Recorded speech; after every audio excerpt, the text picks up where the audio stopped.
The chillingly confident assertion, "They won't find anything unless they move the concrete," spurred the Lubbock police to action. A frantic search of grassy yards became a grim excavation, with detectives digging for hours, uncovering only dirt and animal bones. Their persistence, however, led to the discovery they most dreaded: human remains. Dental records chillingly verified the identity of the victim, Zoe Campos. The question that haunted investigators, however, was not who, but how and why. How could a seemingly ordinary night with friends spiral into such an unspeakable tragedy? The answer, as it would chillingly unfold, lay in a disturbing revelation: trust is a fragile illusion, and even those closest to you can harbor the darkest secrets. Welcome to Dark Screams. Each week, we delve into the shadowy corners of real-life mysteries. If you're drawn to the stark realities of true crime, you've found your place. So, I invite you to subscribe and join our community as we explore these unsettling narratives. Our story begins with Zoe Campos, born on September 4, 1995, the cherished youngest of 3 siblings. Her father, Alejandro, a Marine, instilled in the family a life of constant movement. From the sun-drenched shores of Honolulu, Hawaii, to the sprawling landscapes of Round Rock, Texas, and the vibrant city of San Diego, California, the Campos family's journey was as diverse as it was transient. Fate, however, eventually led the Campos family to Lubbock, Texas, where they would attempt to lay down permanent roots. It was during this period of adjustment that the family structure fractured, as Zoe's parents made the painful decision to separate. Zoe, with her tender heart, navigated the emotional upheaval that accompanies such a seismic family shift. Even in her youth, Zoe possessed a remarkable empathy, particularly for the animal kingdom. Her compassion often manifested in her rescuing stray animals, insisting that her family nurse them back to health or provide them with a loving home. Her mother vividly recalls the countless occasions when Zoe would simply appear with a new creature in need of care. By the time she reached 18, Zoe had blossomed into an exceptionally responsible young woman. She steered clear of trouble, eschewed the party scene, and stood poised to achieve great things. Her aspirations were diverse and promising. She dreamed of dedicating her life to animal welfare, yet she also harbored a deep fascination for the automotive world, contemplating a career as a mechanic. But the course of her life, brimming with potential, would be tragically and abruptly altered on a fateful night in November 2013. A seemingly innocent evening spent with friends would culminate in a disappearance, and Zoe would never return home. November 17, 2013, began as an ordinary day in Zoe's life. She spent the day at home, but as dusk settled, she made her way to visit her friend April, who had recently welcomed a newborn into the world. Zoe's affection for children, animals, and babies was well known, and she eagerly anticipated meeting April's little one. April's home had become a hub of celebration, with friends gathering to share in the joy of the new arrival. Zoe departed from April's house at 9 p.m., but her evening was far from over. She then met up with her sister, Savannah, and her children for a cozy dinner. The plan was to indulge in a movie night at Savannah's, creating the perfect ambience for sisterly bonding and relaxation. For Zoe, this was the epitome of a perfect evening: the joy of meeting a newborn, the warmth of family, a shared meal, a captivating movie, and perhaps a late-night snack before drifting off to sleep. Little did she know that this idyllic night would soon descend into unimaginable tragedy. As the movie concluded, everyone prepared for bed, with Zoe settling down on the couch for the night. The following morning, November 18, Savannah emerged from her bedroom, ready to start her workday, only to find that Zoe had vanished. A sense of unease washed over Savannah, for Zoe was not one to leave without a word. Instinctively, Savannah reached for her phone and called Zoe, but her calls went unanswered. A glance out the window confirmed her growing anxiety: Zoe's car was also missing. Savannah clung to the hope that Zoe had simply left in the middle of the night for an unknown reason. Driven by a mounting sense of dread, Savannah contacted her mother, Melinda, who had worked a late shift at a local bar the previous night. It was during this call that Savannah learned of a strange occurrence, a detail that solidified the fact that Zoe had indeed left Savannah's house during the night. Melinda recounted how, around 2:30 a.m., she had received a message from Zoe. Though unusual, the message itself was not alarming. Zoe had simply offered her mother a ride home, a gesture that Melinda appreciated, as her own car was temporarily out of commission at a repair shop. But a chilling uncertainty hung in the air. Zoe never arrived. Melinda waited outside the bar for nearly half an hour, her calls to Zoe going unanswered. Initially, Melinda dismissed her concerns, attributing Zoe's absence to exhaustion. She then sought refuge at a friend's house for the remainder of the night.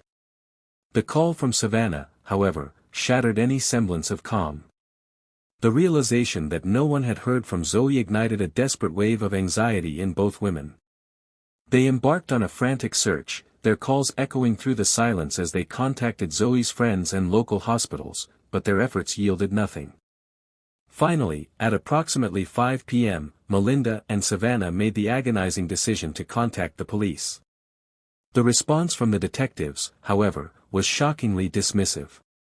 They resorted to a disturbingly common tactic, suggesting that Zoe had simply run away, seeking a temporary escape.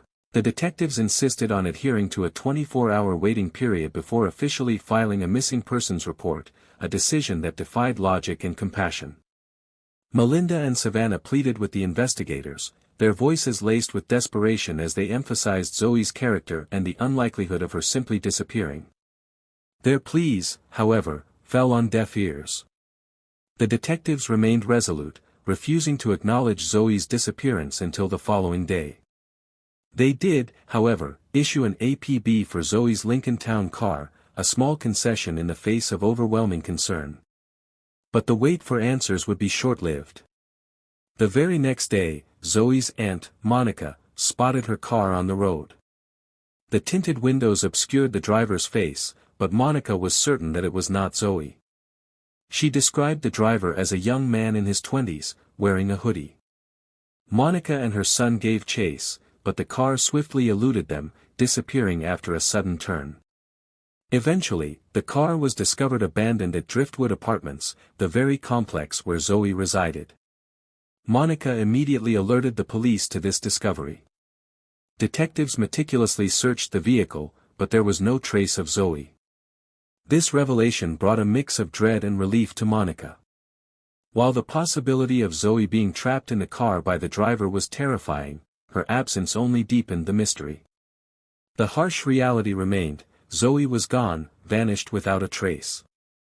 The investigators did, however, recover several items from the car: duct tape, Zoe's black jacket, an unidentified men's sweatshirt, and a phone charger. These items were collected and sent for forensic analysis, each holding the potential to unlock the secrets of Zoe's disappearance. In tandem with the physical evidence, detectives delved into Zoe's phone records. While they couldn't pinpoint the exact location of her phone, they were able to trace its last known activity to an area known as Lowry Field. Lowry Field was notorious for its dangerous reputation. It was a place where criminal activity and the darker aspects of the adult entertainment industry thrived. The revelation that Zoe's phone's last known activity was traced to this area sent shockwaves through her family. Given Zoe's clean-cut lifestyle and aversion to any form of illicit activity, her presence in such a place seemed utterly inexplicable. Had she been abducted?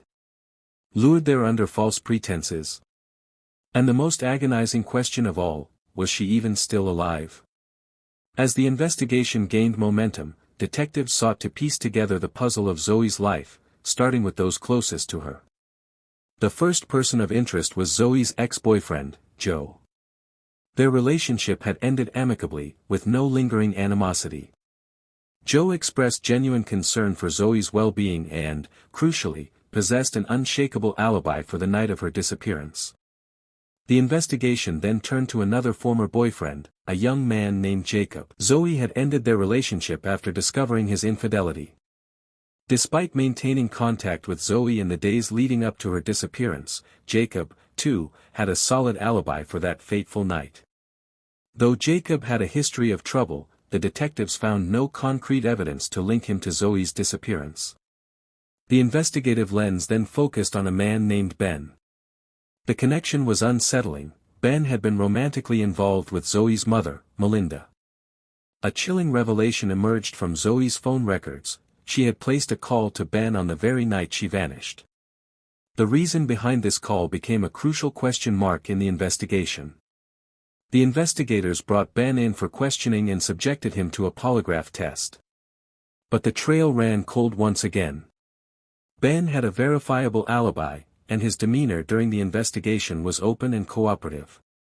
He seemed genuinely concerned, mirroring the anxiety of everyone else involved. The detectives found themselves back at square one, the mystery of Zoe's disappearance deepening with each passing day. However, one final thread remained to be explored: the gathering at April's house, the last known place Zoe had visited. The detectives meticulously sought to interview everyone who had been present at the party. They hoped that someone might have observed Zoe interacting with an unfamiliar person, or perhaps offer insights into her demeanor in the hours before she disappeared. Was she afraid? Did she seem her usual self? These were the fundamental questions that haunted the investigation. Among those questioned was Carlos Rodriguez. His initial interview took place on November 25, during which he provided his account of the evening. Carlos was described as a friend of a friend, someone who had a casual acquaintance with Zoe through a mutual connection. He claimed that their interaction was minimal, limited to friendly exchanges. Carlos also stated that he and Zoe had left April's gathering around the same time, but he professed ignorance of her subsequent whereabouts. At first glance, this appeared to be yet another dead end, leading the detectives down a fruitless path. Carlos's limited connection to Zoe seemed to preclude him from possessing any knowledge of her disappearance.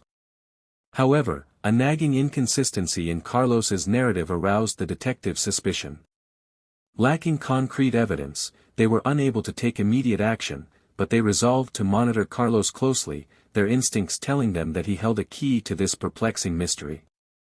2 weeks later, on December 9, Carlos was summoned back to the police station for a second interview. This time, under oath, Carlos's carefully constructed facade crumbled, and his story underwent a dramatic transformation. Carlos confessed that his previous statement on November 25 had been a complete fabrication. He admitted that he had indeed met with Zoe after the gathering, but the circumstances were far more sinister than he had initially portrayed. They had connected on Facebook and exchanged messages, leading Carlos to invite Zoe to his house under the guise of sharing illegal substances. Carlos's true intentions were revealed: he desired a closer relationship with Zoe, be it friendship or something more intimate. He claimed that Zoe did visit his house that night, but his lack of the promised substances prompted her to leave, supposedly to procure them herself. However, she never returned. This new version of events was riddled with inconsistencies and raised a multitude of red flags. It strained credulity to believe that Zoe, known for her clean lifestyle, would have any knowledge of where to acquire illegal substances in the dead of night.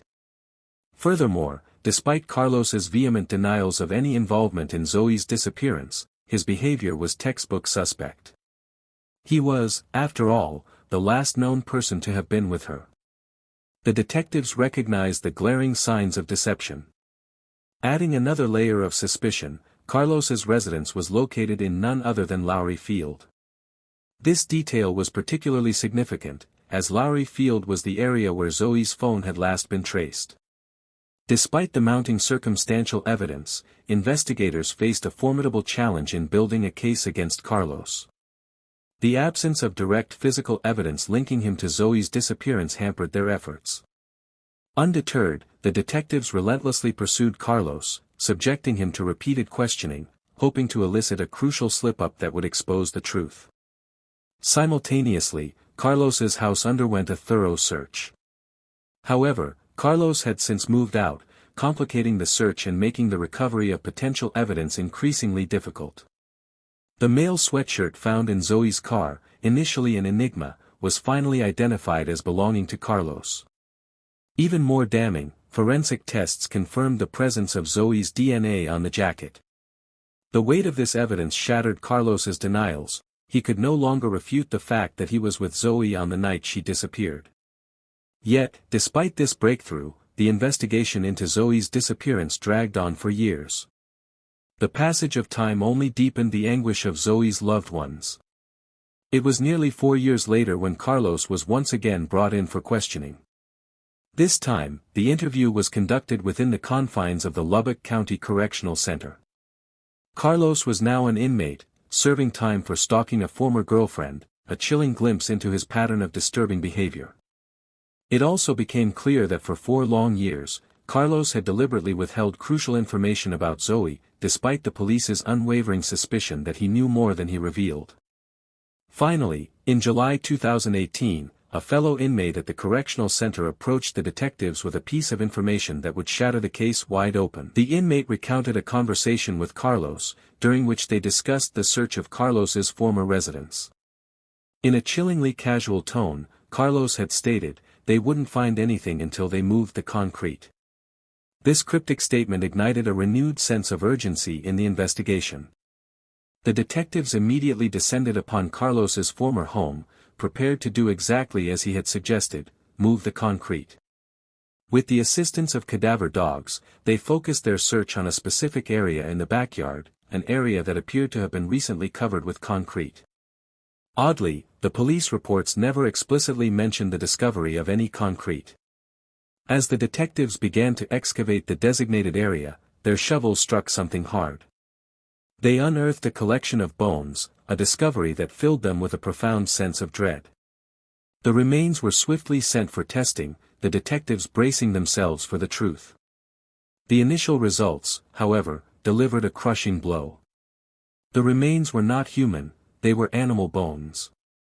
Disappointment and frustration washed over the investigators. They had clung to this lead, provided by an uncooperative suspect, only to have it lead them down another blind alley. But the detectives, seasoned in the art of interrogation, devised a strategy to exploit Carlos's potential vulnerability. They knew they had to find the right pressure point to crack his carefully constructed wall of silence. So, the investigators revisited Carlos, armed with a calculated plan. During the questioning, the detectives casually mentioned the discovery of the bones in his backyard. They observed Carlos closely, searching for any flicker of a reaction. Their tactic worked. The detectives witnessed a visible shift in Carlos's demeanor. Panic began to seep through his carefully maintained composure. He abruptly requested an attorney and declared his refusal to cooperate further, a stark contrast to his previous guarded responses. This reaction provided the investigators with the confirmation they desperately needed. What Carlos didn't know was that the detectives were still unaware that the bones were from an animal. They had used this knowledge as a ploy, a calculated gamble that paid off. The detectives were now certain, Carlos was concealing a horrific truth. They knew, with a chilling certainty, that Carlos' backyard concealed more than just animal bones. 5 long years after Zoe's disappearance, the weight of his guilt, or perhaps the realization that his carefully constructed lies were crumbling, finally compelled Carlos to confess. In his mind, the police had already uncovered Zoe's remains, a belief the detective strategically allowed him to hold. And so, the horrifying truth of what happened to Zoe on that fateful night began to emerge. As we already know, Zoe and Carlos had arranged to meet at his house. Some sources even suggest that their encounter initially took an intimate turn. But the events that followed were far more sinister. Carlos confessed that they smoked cigarettes laced with a highly potent and illegal substance. It remains unclear whether Zoe consumed this substance willingly or was coerced. But the nature of this chemical was undeniably devastating. This was not a common, readily available drug. It was a powerful psychoactive compound capable of catapulting the user into a terrifying realm of intense hallucinations and a complete detachment from reality.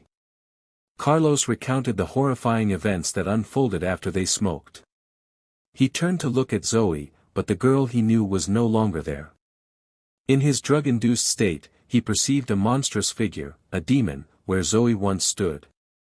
Driven by a terrifying delusion, he struck Zoe with brutal force, ultimately ending her life with his bare hands. Once the horrifying reality of his actions sank in, Carlos dug a shallow grave in his backyard and buried Zoe's lifeless body. In a chilling act of calculated concealment, Carlos, a few months later, exhumed Zoe's body and reburied her deeper in the yard, further attempting to ensure that her remains would never be found. Carlos's account is a disturbing tapestry of supposed hallucination and chillingly deliberate actions. He claims to have seen Zoe transform into a demon, yet he possessed the presence of mind to bury her immediately after the murder. This inconsistency casts a dark shadow of doubt over his entire narrative. If he was truly in the throes of a psychotic break, as he alleges, it's difficult to reconcile that with the calculated act of digging a grave. While potent substances can undoubtedly induce terrifying hallucinations, it's infuriating to consider that Carlos, instead of seeking help or attempting to regain control, chose to brutally end Zoe's life and then meticulously cover up his crime. His actions defy comprehension, fueled by a chilling belief that he would escape the consequences of his horrific deed. But he was tragically mistaken. Carlos was led to the backyard of his former home. Under his direction, detectives excavated the precise location where he had buried Zoe. On November 16, 2018, their efforts yielded a grim discovery: another set of remains. This time, the remains were undeniably human. Dental records confirmed the devastating truth: the remains belonged to 18-year-old Zoe Campos. Carlos was immediately apprehended and formally charged with Zoe's murder. Carlos, the master of delay and obfuscation, pleaded not guilty, forcing the legal system into a protracted and agonizing trial. He would await his fate behind bars. In a bizarre and self-serving move, he penned a letter to the media, essentially confessing to taking Zoe's life. The letter chillingly detailed his actions and offered hollow apologies for his unforgivable crime. He audaciously claimed that the burden of keeping his secret had become unbearable. Yet, he had chosen to conceal the truth for years, and to further defy logic, he maintained his plea of innocence in court. This blatant contradiction defied all reason. But the depths of his audacity were yet to be fully revealed. Carlos addressed the Campos family, offering insincere condolences for their unimaginable loss. Yet, he stubbornly maintained that he was not a murderer, attributing his actions solely to the influence of the hallucinations. His words were a twisted attempt to absolve himself of responsibility, a callous disregard for the consequences of his choices. The sheer hypocrisy of his statement is staggering. He made the conscious decision to consume a dangerous substance, fully aware of its potential effects. In any rational world, this renders him entirely accountable for the horrific outcome. Adding insult to injury, he implored the Campos family to forgive him and refrain from seeking revenge. His exact words, dripping with a sickening self-righteousness, were, "Just remember, don't seek revenge.